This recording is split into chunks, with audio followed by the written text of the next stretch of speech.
Good afternoon, everyone, and welcome to today's virtual talk. We are about to begin the program. This is a collaboration between the United States India Educational Foundation and the Public Affairs section of the US Consulate, Kolkata. I wish to invite Ms. Monica Shai, Public Affairs Officer, to welcome everyone and introduce the speaker today. Monica is the Consul for Public Affairs and Director of the American Center at the US Consulate in Kolkata, where she is responsible for press relations, cultural affairs, and educational activities that articulate US foreign policy and promote greater mutual understanding between the United States and India. Over to you, Monica. Okay, hi everyone. I think my video, there we go. Hi everybody. This is Monica Shai. Thank you, Shivanti, for the introduction. I'm pretty excited to talk about this today because I think it could not be more relevant, right? Distance learning in the age of social distancing. Every crisis brings an opportunity, and maybe the opportunity this time with this crisis is much needed change in the education sector. We know that for years, global organizations such as UNESCO have been advocating to integrate 21st century skills into school systems around the world. Well, maybe now is the time. I myself have a 14-year-old. We have lots of children who are digital natives. Our students are digital natives. Maybe it's time that educational institutions finally caught up. Is this our opportunity?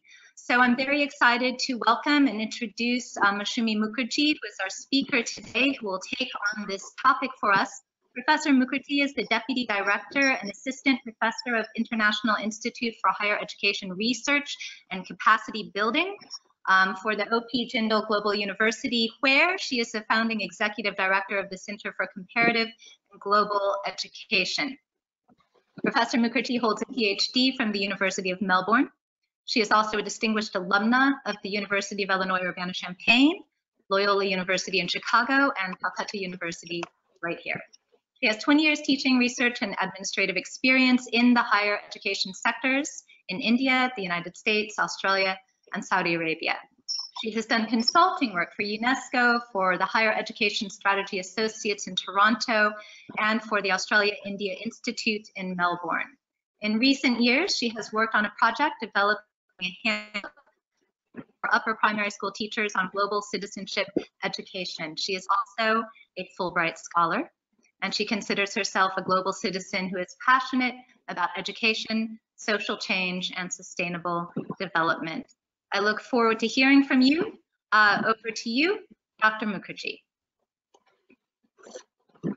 Thank you so much, Monica, for this very, very kind and generous introduction. And thank you all at USIEF, at the Public Affairs Department of the US Consulate, and my friends at the Fulbright India office for inviting me for this talk today and giving me this opportunity to share what I have learned myself over the years as a educator, as a teacher, as a researcher who's deeply interested in pedagogic issues, and also as a learner myself. I still consider myself a learner. I learn each day as I teach and interact with my students. So I'm going to share with all of you something I have personally learned over the years. Just before I would even begin the formal presentation, I wanted to share with you a little bit about my own interface with technology and using technology for education. Of course, when I was growing up in India, but specifically in Calcutta, going to school and going to college, this kind of technology that we are using today to connect over the World Wide Web was not as prevalent within that particular context. I kind of took personal initiative, right, as while I was waiting for my high school grades to come up after the exams. to take initiative to get enrolled for a course in computer and information technology, which was completely outside of the formal system at that particular point of time.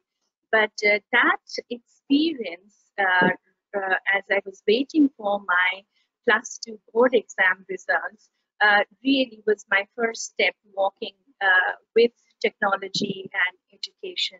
And thereafter, it has been like a very interesting learning curve personally as a student and also as a teacher and also as an academic researcher in terms of my own relationship with technology and education. Now we are today talking about, or rather trying to answer this question, is it a challenge or an opportunity? In this current scenario, the context of this global pandemic, we are being pushed to use technology as the only means through which we can connect and deliver education. Otherwise, how long can we sit back at home? And if education stops, everything else would stop. We are not even going to have the future doctors, nurses, and scientists in this world without education. Whereas, if we think about what are the choices right now under the COVID lockdown situation, even after the lockdown, when the economy starts rolling and things start opening up, we know that we cannot go back to quote unquote what we consider as the normal before the COVID crisis happened. Until vaccine is widely available, our lives will have to be. We will really need to rethink seriously about our lives, our social relationships, and also social organizations like education, how we are going to think about education in a world with where we are living right now with the threat of COVID-19. So distance learning is, being seen as a solution, particularly distance learning utilizing new technology as a solution in this age of social distancing. And many of us are finding it really, really challenging. Teachers, students, administrators, but at the same time, this could be also an opportunity, as was just stressed by Monica while she was talking about the fact that global organizations like UNESCO has been talking for long about 21st century skills, the kind of skills students need in the 21st century. So could this be an opportunity to then bring about the necessary change in the education sector that has been really, really slow to pick up with the needs of the contemporary 21st century society and economy? So I'm going to focus my presentation today almost sort of a debate, a deliberation, in order to seek myself also an answer to this question, whether it is a challenge or an opportunity. Before we even get to that, let me first take the term distance learning. Let's look at distance learning. We are talking about distance learning now in the age of social distancing in the context of COVID-19. But distance learning as a concept has been around for a long time, frankly speaking. It is not a new concept. This is a concept that has been around for a long time. Where did the video, the PowerPoint disappear? Mukherjee, may I please request you to speak, to come closer to the microphone if possible? Okay. Some of our attendees are requesting if you could speak a bit louder, and if you could also come a little closer to the mic, because your voice somehow comes and goes. Am I louder now? Much better, yes, definitely. Okay, perfect. I was using a earphone and the microphone was dangling. Okay, so I have brought it closer to my mouth. So what I was trying to say is, let's look at distance learning, the history of distance learning, how it evolved. We are now talking about distance learning in the context of social distancing because the COVID-19 crisis. But you see, if we look at the history of distance learning, it has been there for a long time, actually, distance learning. Only the concept of distance learning, only the mode or the medium, the technologies through which distance learning would happen and would be delivered changed over the years as technology changed, as science and technology, with the developments in the field of science and technology, the modes of delivery changed. But distance learning as a concept, as you can see, hopefully all of you can see the image, the infographics up there on your computer screen or your mobile device. Distance learning as a mode of flexible mode of learning has been there since 1728. Okay, and over the years, initially it would happen through mail correspondences over the snail mail, and then slowly it evolved with the developments in the field of science and technology, as I mentioned before. With radio, then with television, then with computers, and thereafter with the World Wide Web. Okay, so over the years, the mode of delivery of distance learning evolved, but the concept of distance learning has been there for over centuries. But it has not been seen as the mainstream of the delivery of education. Distance learning had catered to very specific clientele of students who have, many of them full-time, working full-time, trying to gain some kind of, special professional skills on the side to improve their own work opportunities in the future, or those or people who live in remote areas, they cannot access schools, colleges, or universities. They are not available. So in a way, distance learning as a concept evolved over the years to actually meet the needs of those whose needs were really not met by the formal system, the formal mainstream system. But right now, of course, we are facing a different situation. I'm going to focus more on that.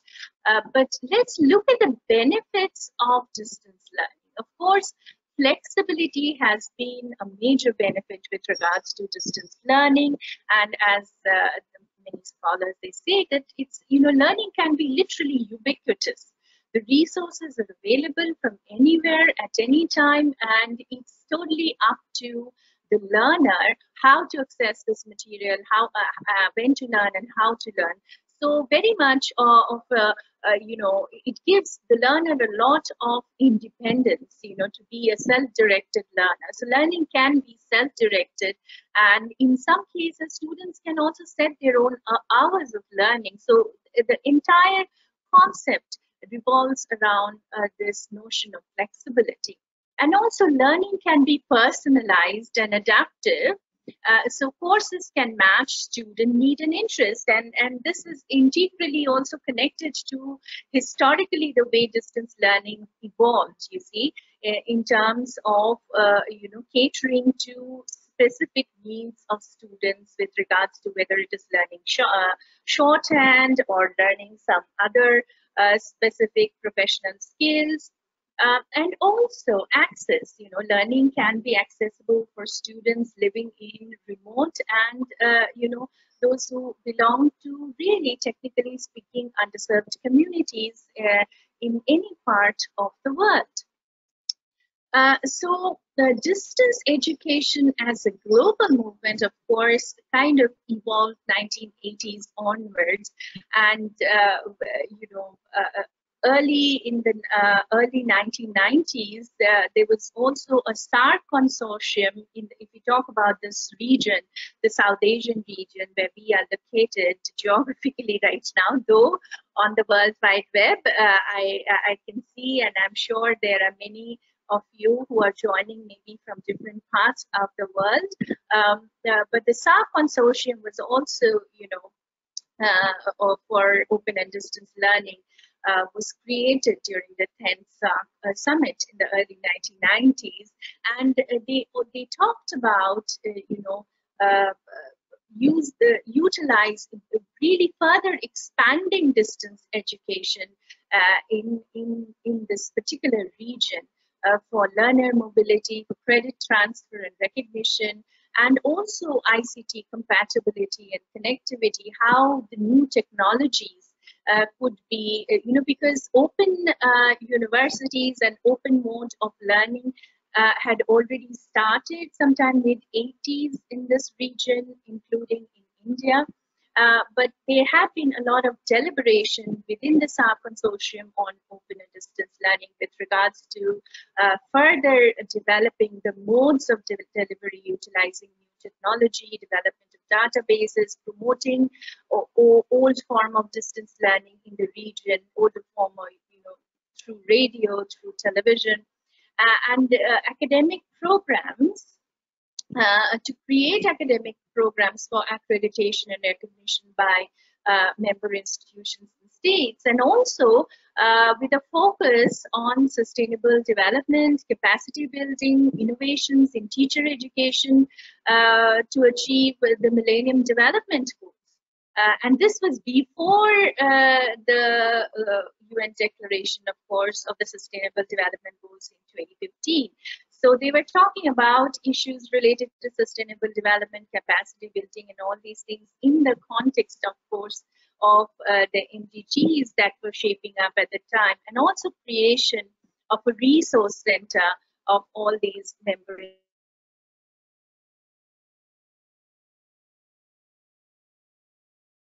And this is, of course, the website of Indira Gandhi National Open University. Many of you know about this institution, which started functioning as early as mid-80s in India. And this was, of course, a fruit of a lot of deliberation, 60s, 70s onwards. And as you can see, this university was also set up with this mode of flexible, the primary goal was this flexible mode of delivery of higher education. But to do it, in a to provide seamless action, as they say on the website in the vision statement, a seamless action to sustainable and learner-centric quality education for skill upgradation and training to all, by using innovative technologies and methodologies and ensuring convergence of existing systems for massive human resources required for promoting integrated national development and global understanding, you see. I found the mission statement was really, really quite interesting to once again put on, because quite interestingly, I personally was involved for a few years, early 2000s, with the Open University distance learning in India with regards to and also Netaji Subhash Open University based in West Bengal. And particularly the way they delivered education through using technology in terms of radio and television. I used to also work at that point of time with All India Radio on a part-time basis, while I used to also work as lecturer in a college under Calcutta University. So I used to also personally coordinate some of these Open University programs over the radio, particularly the Gyanrani. for All India Radio, but in the true television also. And this is something, it's still continuing on, as many of you might know, this kind of mode of delivery to reach out to learners. And learners, of course, they can dial in, and they can, just as all of you can post your questions right now through the chat box, with a mode of delivery through television and through radio, learners would dial into a particular number with those questions and queries. So many a times I would be doing that job. Some senior professor would be invited from some university delivering talk on a particular topic, and I'd be coordinating on behalf of All India Radio, asking these questions, which learners would send either over postcards, through snail mail, or directly calling into the program. This is, of course, a workshop that you organized a couple of years ago through broadcast through Doordarshan Gyan Bani. No, not the Gyan Bani, but Doordarshan, the television channel. And this particularly this workshop focused on media and information literacy. And as if you would really reflect on the kind of 21st century skills, this has almost become like a cliche now, 21st century skills in the field of education, but media and information literacy, increasingly educators and education experts around the world are talking about that this is something we need to absolutely embed it into our education systems. And in fact, in some of the best education systems around the world, they are doing it. In fact, they have been doing it at the high school and middle school. They are going further. In fact, recently I heard about a workshop that happened in Finland. They're thinking of introducing it right at the primary level, because increasingly children, young children, they are falling prey to a lot of cybercrime, cyberbullying, all kinds of issues. So they're thinking of introducing media and information literacy even earlier on in a learner's life at the primary school level. And this is, of course, even with the COVID pandemic, lockdown and all these things, as you can see, the Open University classes going on and lectures going on through the radio, Gyanbani channel. Now, if you talk about distance education, often these terms could be a little confusing. I have often heard students and even some of my colleagues, like, these terms are often used, simultaneously, distance education, virtual education, online education. But distance education, as I said, is a very, very old concept which has evolved over centuries with regards to a particular mode of delivering education. But online education, of course, is, I should say, the newest contemporary 21st century genie of the distance education movement, which has a very, very long history. There can be different modes of delivery with regards to distance education, and computers and internets, the online, the virtual mode of delivery, of course, is the most recent phenomenon. And even with regards to this most recent phenomenon of online and virtual delivery of education, there two very specific models of delivery have come up. One is a blended model of delivery with synchronous and asynchronous mode of engaging with students, versus MOOCs. MOOCs, which is the short form of massive open online courses. Most of you, hopefully, those of you who are in this webinar today have come. I'm sure you know about MOOCs, and this is something once again is considered to be the it's something really happening kind of thing with regards to online education, virtual education. And many a times you will see, particularly policymakers at the national level or at the global level, they are very much for MOOCs. Now, they are very much for MOOCs because MOOCs are, online platforms through which the course is open to anybody around the world, and thousands of students can actually enroll. So if you think about delivery of education to a large mass of people, of course, it's a big favorite for policymakers.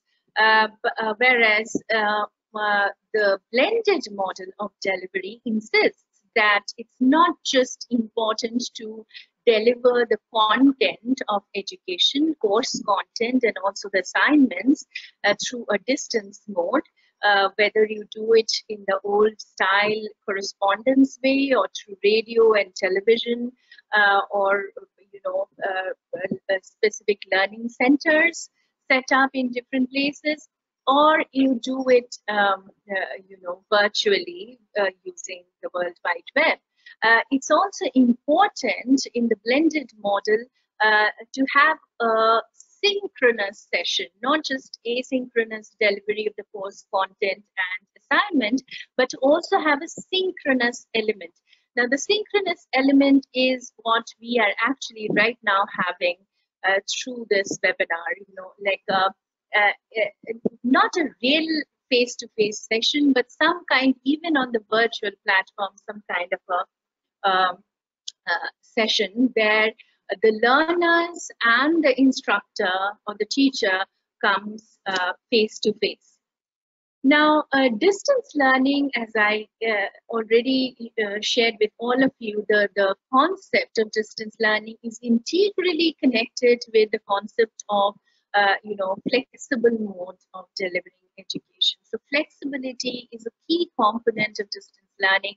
And of course, a sustainable and learner-centric quality education, something that was highlighted also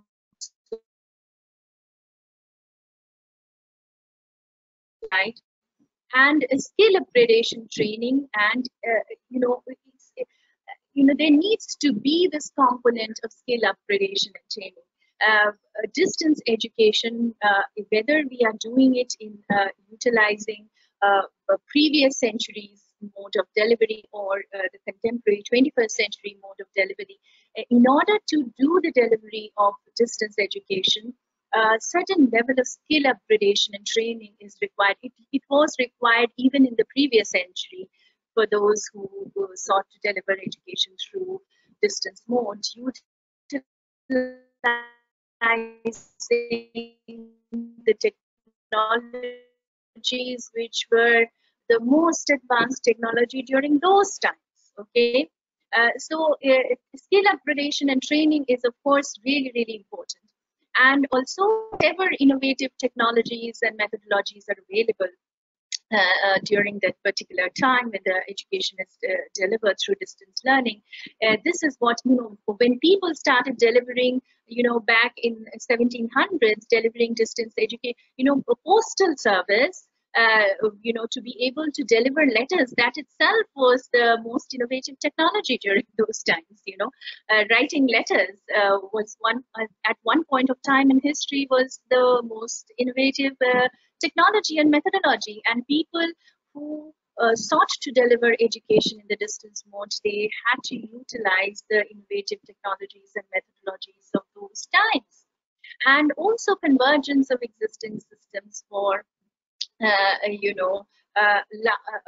more mass scale, human resource education and development.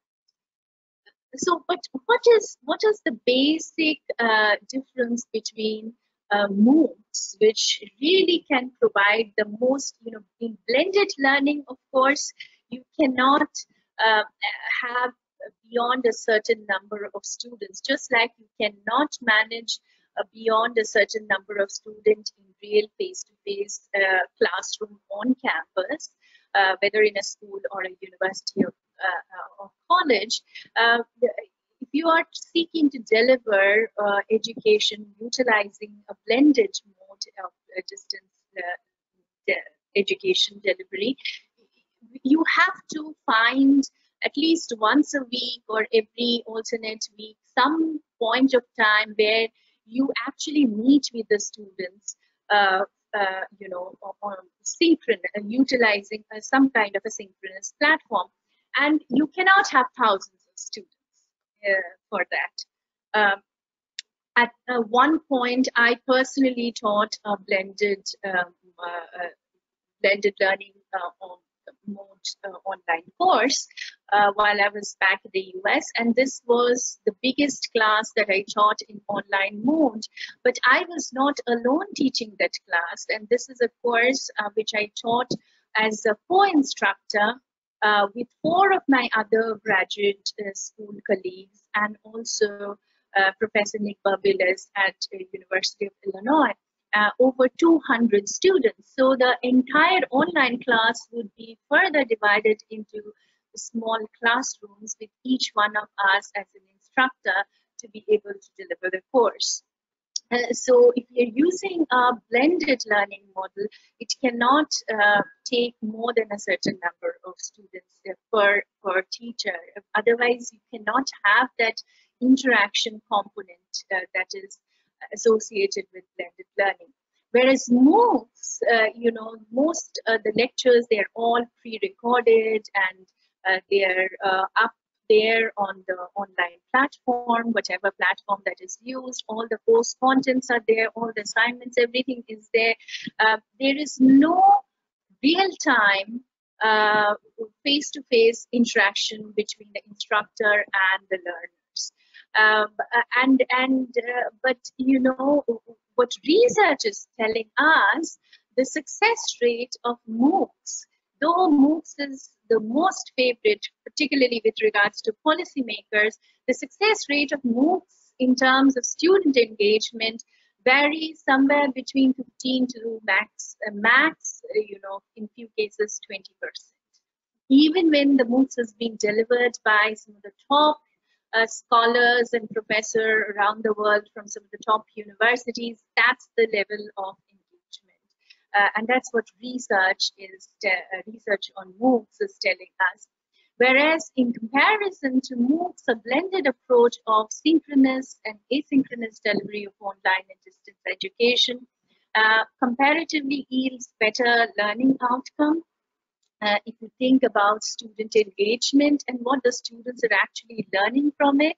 Now, this is a course, you know, I just wanted to share with all of you. This is a course which I started developing in the online blended mode even before the COVID crisis and lockdown and all these things happened. And this is a course that last semester we received a new mandate from the UGC that this is a course which all universities now need to offer as part of the core course as part of the doctoral curriculum to teach students about research and publication ethics because of so many cases of research and publication misconduct. And this is something which is absolutely has to be compulsory, mandatory for all doctoral students, and even interested faculty members, junior faculty members who are doing their own research for PhD or who have not taken a course like this before or interested, it would be open to them also. So we thought that it would be probably good rather than having a fixed on-campus class time, if we can think about delivering it in an online mode. Obviously, it's going to be then more accessible, not just to our doctoral students, also many of the doctoral students are also working full-time as lecturers in different colleges or working in some offices as diplomats or administrative civil servants. So it's better for not just our students, but also, you know, if some faculty members would also like to enroll.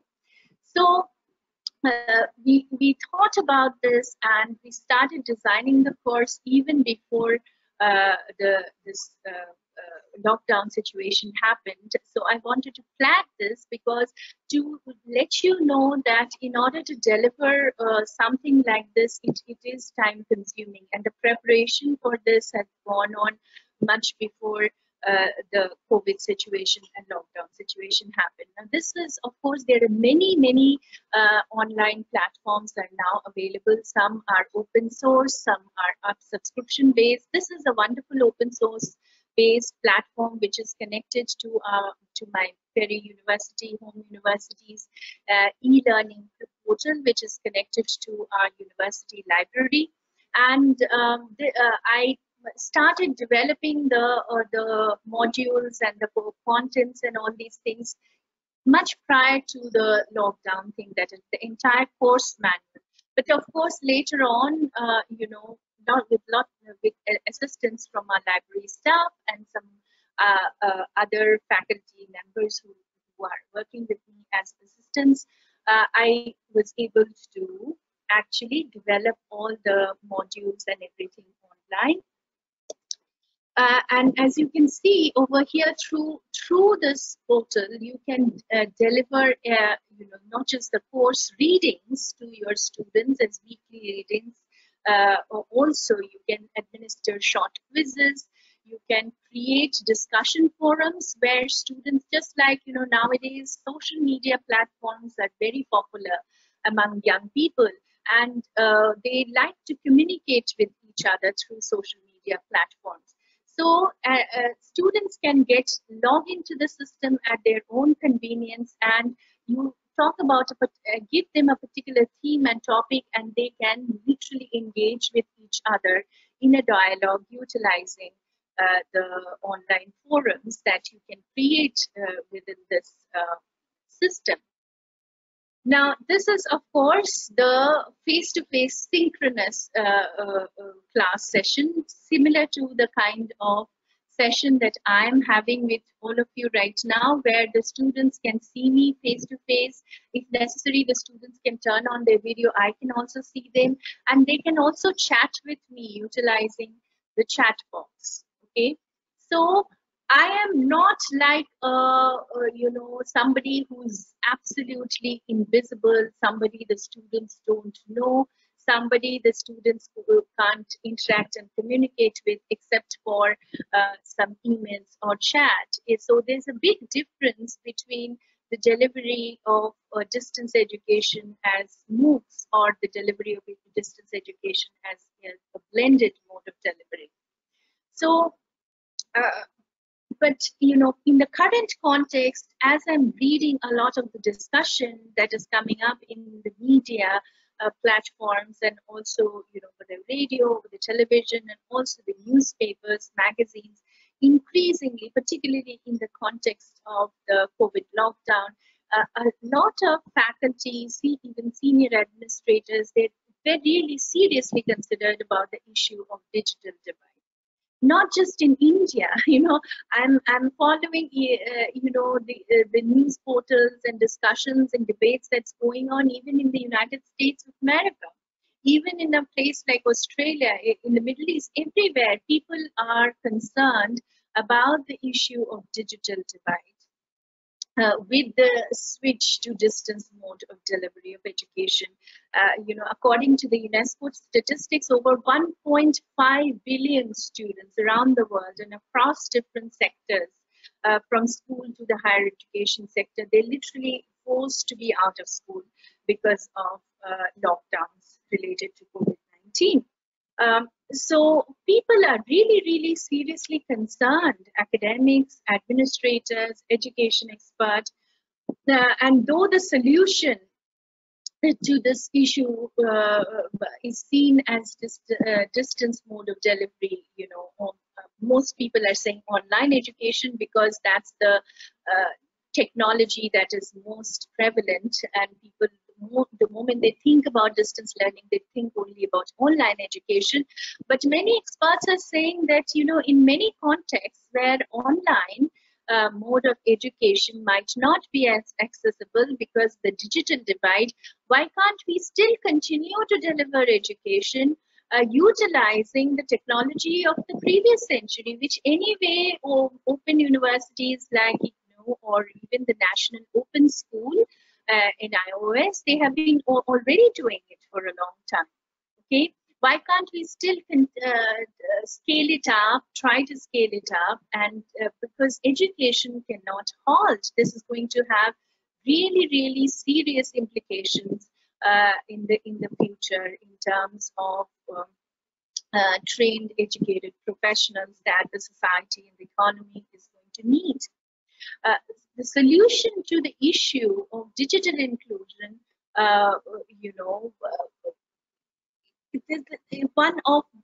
it needs to people need to work together to create open education and bridge the technological divide. This is what I would personally, because all these technologies, frankly speaking, they have been available since even online technology about which people are talking about digital divide. It has been there since 1980s. I was recently reading another very interesting interview of a contemporary historian, Yuval Noah Harari, in one of the UNESCO magazines, and he was saying, these technologies have been there since the 1980s, but our education systems around the world have been very, very slow in catching up with it. Whereas if you see, as Monica also highlighted at the beginning of today's session while introducing the topic, our children, even the students who are in colleges and universities, they're all digital natives. They were born in this century, in 21st century, whereas our modes of delivery of education has remained in the previous century.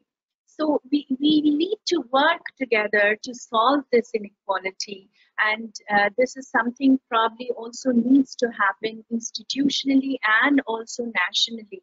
A concerted effort to make affordable broadband and wireless networks and all these things available. And as long as it's not available, obviously this debate of digital divide will continue on. But if we look at the reality of the context of the 21st century, the internet is the most important tool for information and also for misinformation. Exchange across geographical boundaries. Before the COVID lockdown, we've seen, how a single WhatsApp message or misinformation, photo or video, something circulated, can literally create riots around, and it can also, a lot of cyber bullying, trafficking, all kinds of cybercrime, and young people are often falling prey to all these things because of ignorance. They are very much interested, even if, in spite of the digital divide, if you look at the data, particularly in a context like India and South Asia at large and many other developing countries with large number of young population, we actually have more mobile and internet users than any of the countries in the more economically developed world in North America and Europe. And given that technology skills are increasingly important to finding employment, and lack of access to technology reinforces this negative outcomes in the labor market for those with limited education. And so administrators definitely need to do everything in power to bridge this digital divide if we are really concerned about digital divide. And social distancing, if we are talking about social distancing and distance learning in the context of social distancing, one thing I would, as I wrap up this discussion, I would really like to highlight that we cannot forget as educators that education is not just a cognitive process.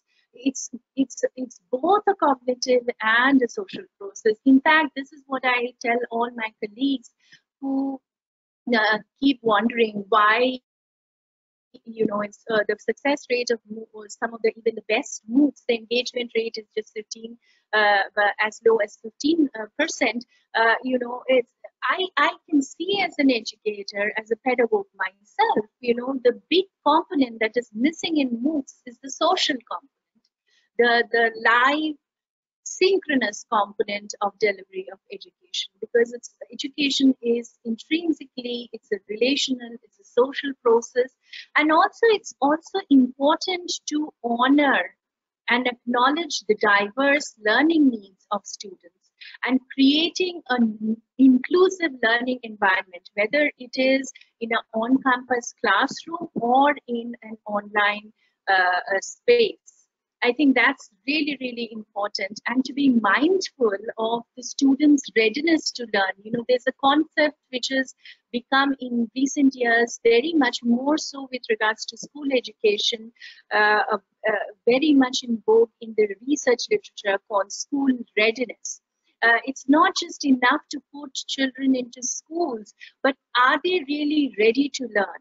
If a child didn't have a good a place to sleep properly at night, didn't have food, there were quarrels at home, the child is getting abused, how can we expect the child to literally be ready to learn in the classroom? And it can go for even adults, I should say, this entire concept of readiness to learn.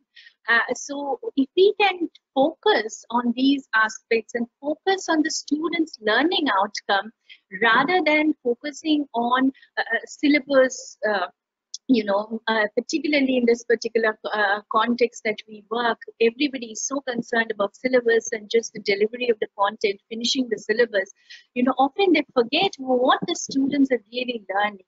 And particularly right now, in the context of, we cannot forget that we are delivering education in a distance mode, but this delivery is also happening within the context of an emergency.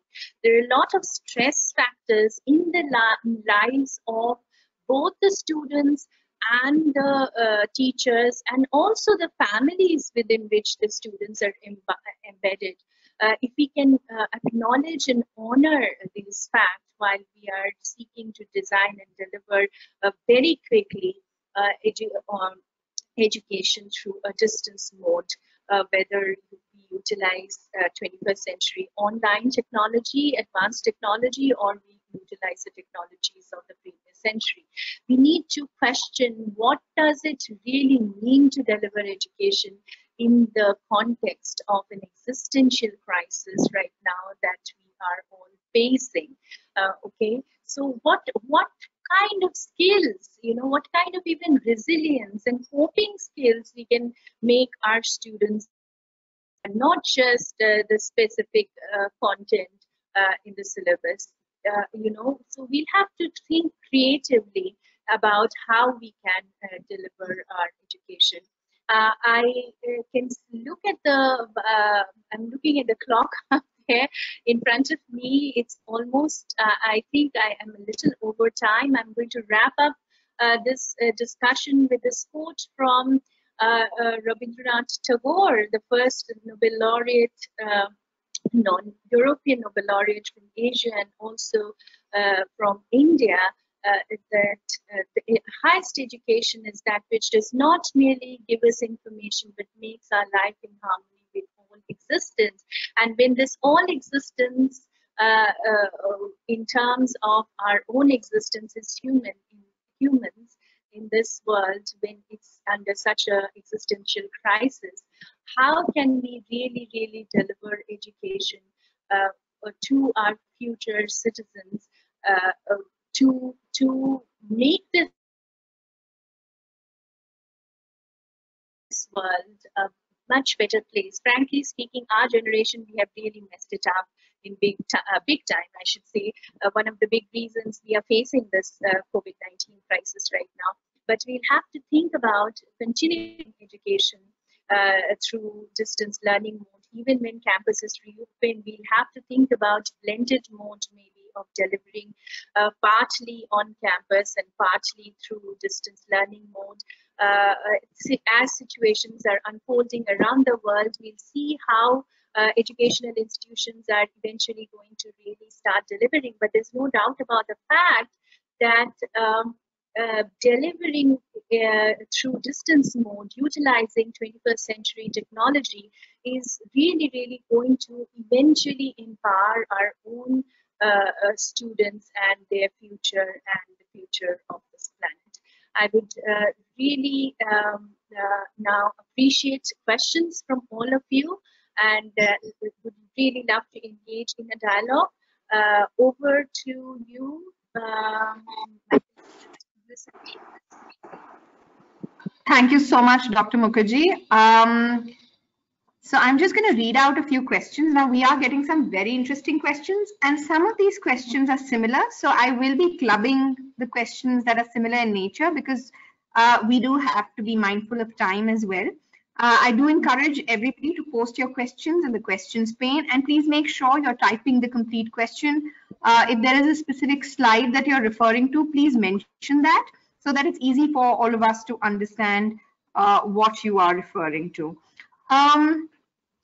Now, one question which has been asked in many different ways by our attendees today is it possible to have distance learning for all types of courses and programs? That is one question, Dr. Mukherjee, people have asked in different ways. So if you could address that. See, distance learning, of course, you know, there are, I was just listening the other day, another webinar with a professor, Indian diasporic professor who was at the Carnegie Mellon University back in the US. And he is somebody who is from the field of engineering. And he was, you know, he was saying that, of course, there are, you know, studio-based, lab-based, or even, you know, kind of programs where it often people might think, how do you really deliver it in the distance mode? But, you know, technology has actually really improved, you know, in many ways. Often there are different ways, simulations through similar experiments and projects people can do, even utilizing computer and technology. This also reminded me, you know, when I was listening to the webinar, another experience that I had here in India, university in the south of India. What they did, and this was completely an indigenous domestic innovation. Many schools in India, particularly in the rural regions, they don't have science laboratories. Okay, the infrastructure literally doesn't exist. So they applied for this, and this was a grant they got from the Ministry of Higher Education, and adopted 100 villages across India, and they developed this entire simulation of labs, science labs, on iPad, okay, and a solar-powered iPad, and distributed the solar-powered iPads with simulations of labs in those iPads, and provided also training to the teachers how they can use those simulation labs in the iPads to teach students within a context, you know, in rural communities, in rural schools in India, where physical science labs are literally not available. So frankly speaking, you know, I am personally a humanities, social science person. So I should say I'm really not knowledgeable whether I can't say that I can say 100% definite it is possible. But these are the two examples that I can give you, which I have personally, one I have personally witnessed. I have visited actually that university in south of India, and have visited their lab over there where they were developing these iPads, and I have seen them. They have even shown demos how it actually works, and it was really impressive, the kind of technology that they use to develop the simulation of different, you know, physics laboratory, laboratory, biology laboratory, just simply on the iPads. Dr. Mukherjee, we'll request you again to maybe bring the mic closer if possible, because we do tend to lose you. Okay. Okay. Am I audible? Am I audible clearly now? Yes, absolutely. Okay. And thank you for answering that question. There are again some related questions to this aspect.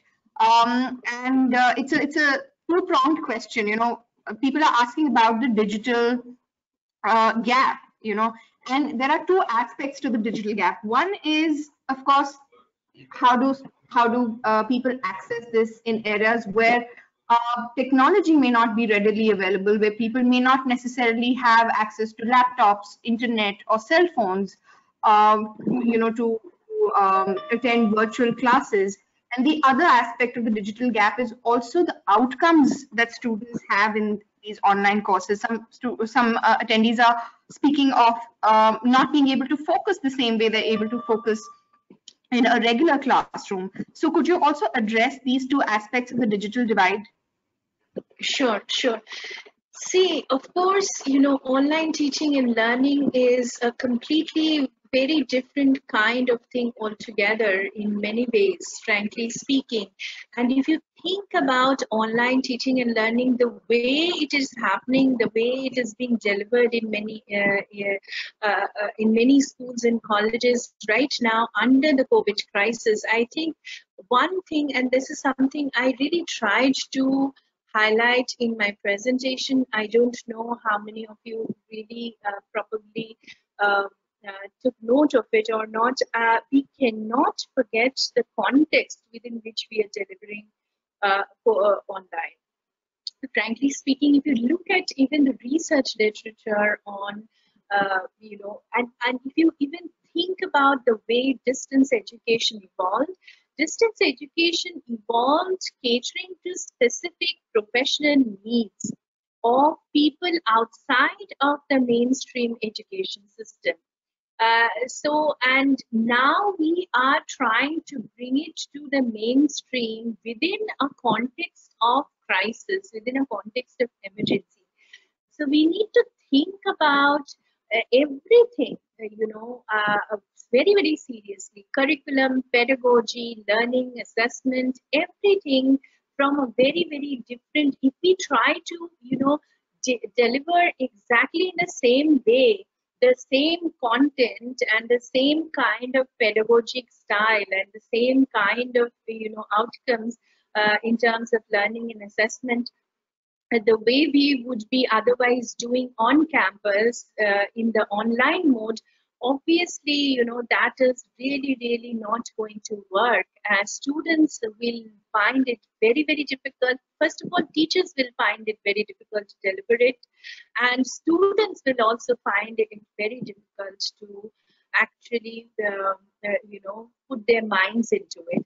So we need to, you know, everything is happening at a very fast pace right now because of the crisis situation. And I think there will be a lot to learn from educators and researchers.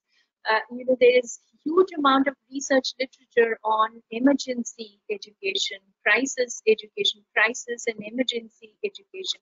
So, you know, those who have had experience in delivering education in a crisis emergency situations, I think we have a lot to learn from them, and it would be useful to generate this kind of dialogue among educators so that, you know, we need to think about simplifying the mode or, you know, the content to see what are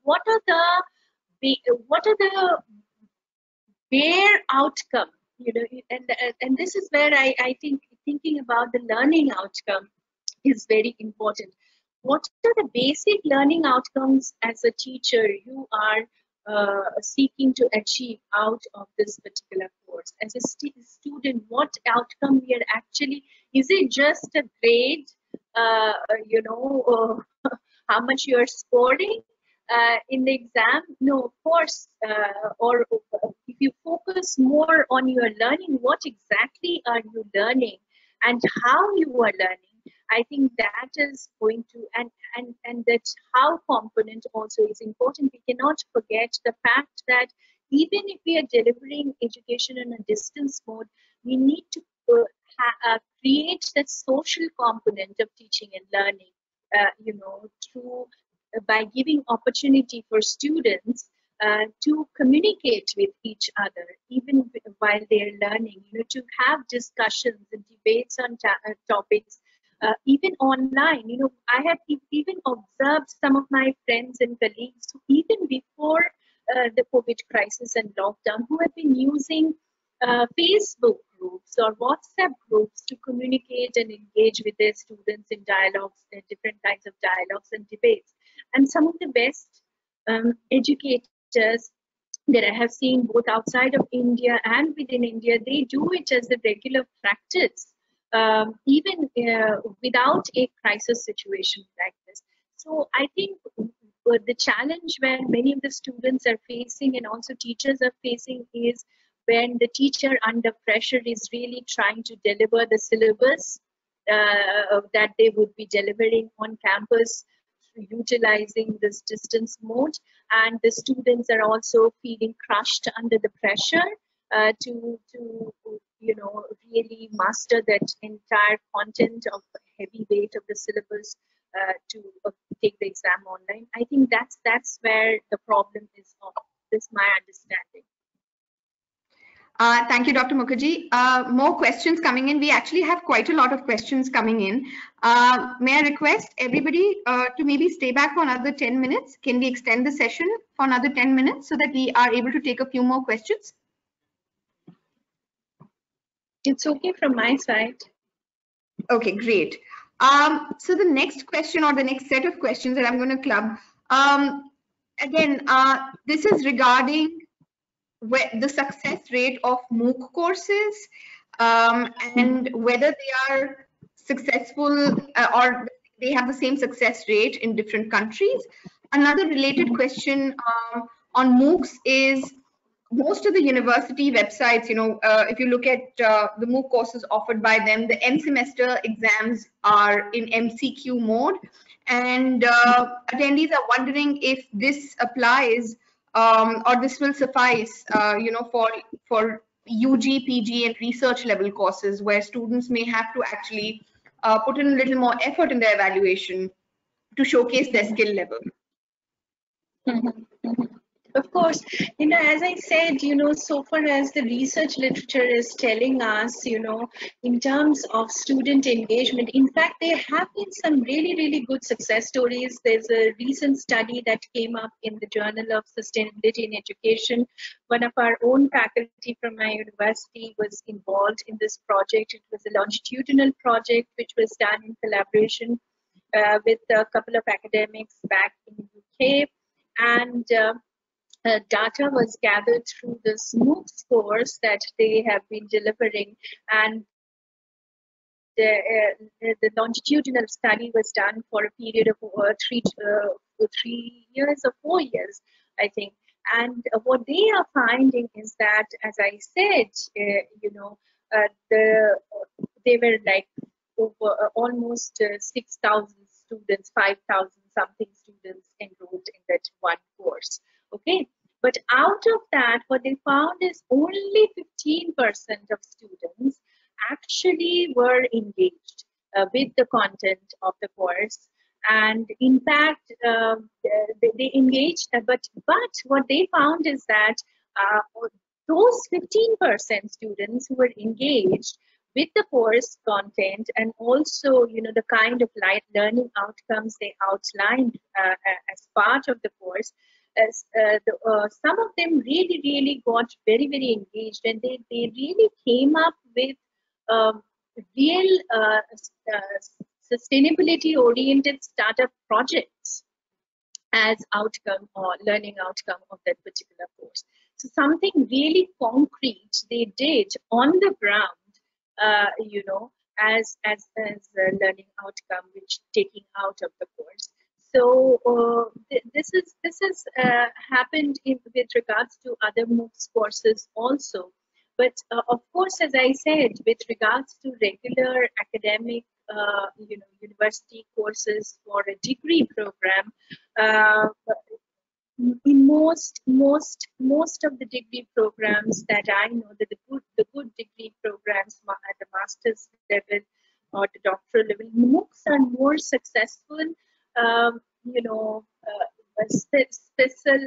specific kind of courses for certain specialization areas. But with regards to the online degree seeking programs, most of the online degree seeking program, they actually adopt a blended mode of delivery, not MOOCs. And the blended mode of delivery involves, as I said, both asynchronous and synchronous interaction with students, and it also involves all different kind of not just multiple choice questions. Just as you saw, the course that I am delivering right now, which was designed in a blended mode, I do have short quiz, multiple choice quiz questions on each module at the end of each module. But I also have, as part of the learning assessment, I also give this forum questions. Each week I have a forum questions, and students engage in answering those forum questions. And as they answer this forum question, they actually engage just as, like a Facebook group chat or a WhatsApp group chat. They engage in a dialogue with each other.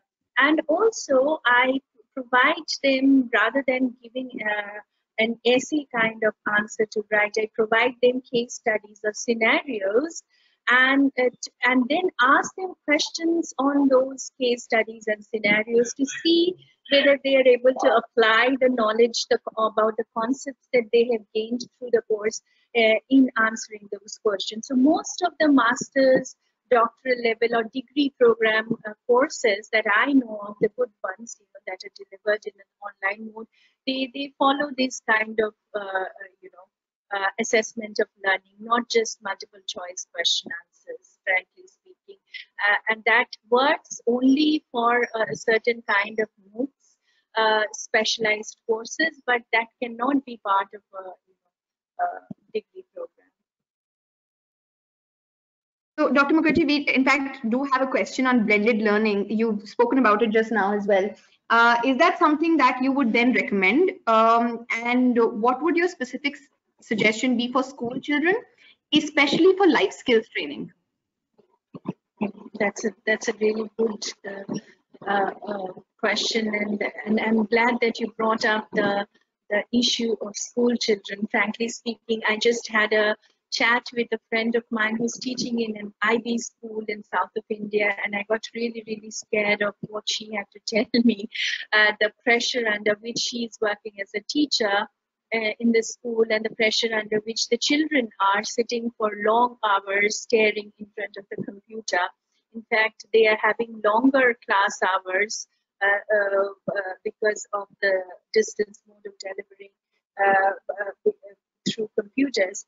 And my friend herself was saying that, I personally would prefer to teach more life skills, in a context like this, rather than having to deliver the content,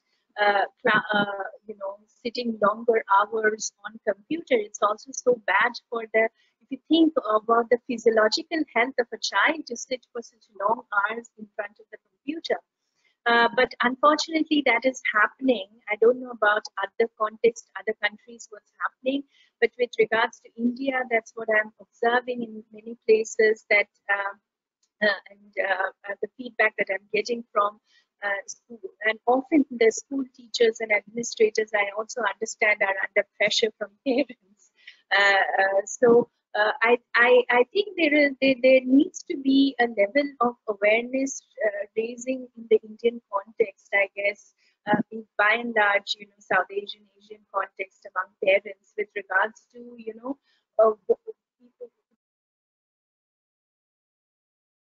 what children can learn under such a stressful environment. Children, all the more, they need the social company. The school is the environment of school is really, really very, very important, and that's one of the big reasons you see online education. By and large, that's what research is telling us. But it has been more helpful with regards to more adult learners who are more focused, goal-oriented, professional, more mature adult learners, and also who don't have that much of time to spend in school or academic educational institutions who are working full time.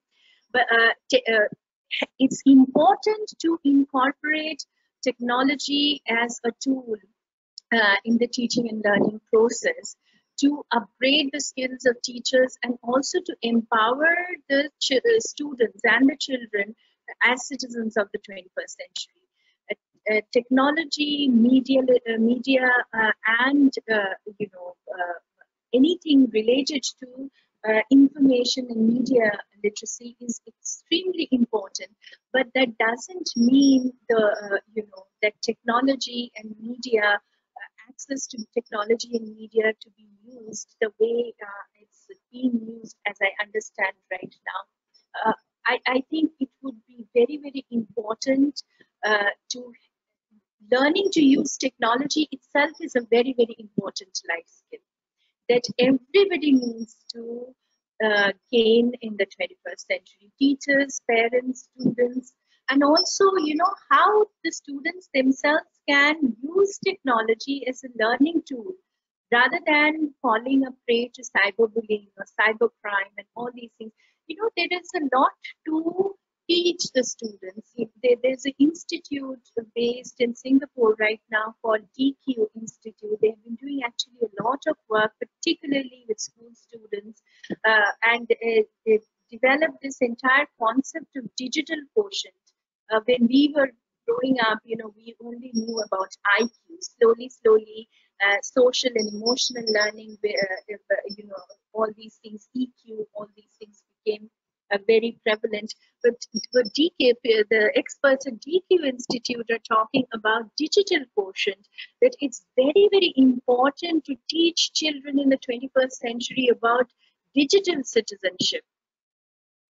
How you can really use the technology available to you in the 21st century for your own benefit and the benefit of others, for a sustainable world, for a better world. And these are the kind of life skills children need to learn. Young people, even in colleges and universities, need to learn under this kind of stressful environment, rather than trying to push them into really memorizing the content in the syllabus that is there. I think it would be much better if we can really raise awareness and focus on really delivering of the life skills, utilizing the technology available to all of us in these contemporary times.